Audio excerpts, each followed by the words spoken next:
نحمدہ و نصلی علی رسولہ الکریم اما بعد اعوذ باللہ من الشیطان الرجیم بسم اللہ الرحمن الرحیم السلام علیکم ورحمۃ اللہ وبرکاتہ۔ امید کرتا ہوں آپ صحت اور ایمان کی اعلیٰ حالت میں ہوں گے۔ اللہ تبارک و تعالیٰ آپ کو اور آپ کے اہل خانہ کو ہمیشہ ہنستا مسکراتا رکھے۔ خوابوں کی تعبیر میں ہمارا آج کا موضوع ہے خواب میں بھوت دیکھنا۔ علامہ ابن سیرین رحمۃ اللہ علیہ نے خواب میں بھوت دیکھنے کی 3 مختلف صورتیں بیان کی ہیں۔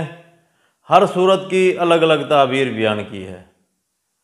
مثلاً خواب میں بھوت دیکھنا، بھوت چمکتا ہوا دیکھنا یا خواب میں بھوت پر غالب آنا۔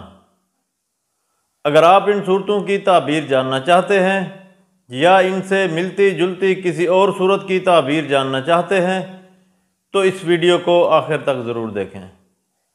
اور اگر آپ نے ابھی تک ہمارے یوٹیوب چینل خواب کی حقیقت کو سبسکرائب نہیں کیا تو پہلے سبسکرائب کر لیں تاکہ ہماری اگلی آنے والی ویڈیو آپ تک پہنچ سکے۔ علامہ ابن سیرین رحمۃ اللہ علیہ نے فرمایا ہے کہ اگر کوئی شخص خواب میں بھوت دیکھتا ہے تو اس خواب کی تعبیر یہ ہے کہ خواب دیکھنے والے شخص پر کوئی آفت نازل ہوگی یا کوئی مصیبت درپیش آئے گی۔ ایسے شخص کو چاہیے کہ وہ صدقہ دے۔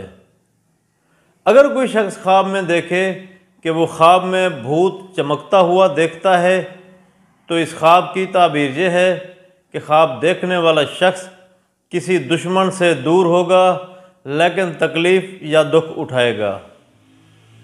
اگر کوئی شخص خواب میں دیکھے کہ وہ خواب میں بھوت پر غالب آیا ہے تو اس خواب کی تعبیر یہ ہے کہ خواب دیکھنے والے شخص کو فتح اور کامیابی حاصل ہوگی۔ اللہ تبارک و تعالیٰ سے دعا ہے کہ اللہ تبارک و تعالیٰ ہمارے خوابوں کو ہمارے لیے باعث رحمت اور باعث برکت بنائے۔ السلام علیکم ورحمۃ اللہ وبرکاتہ۔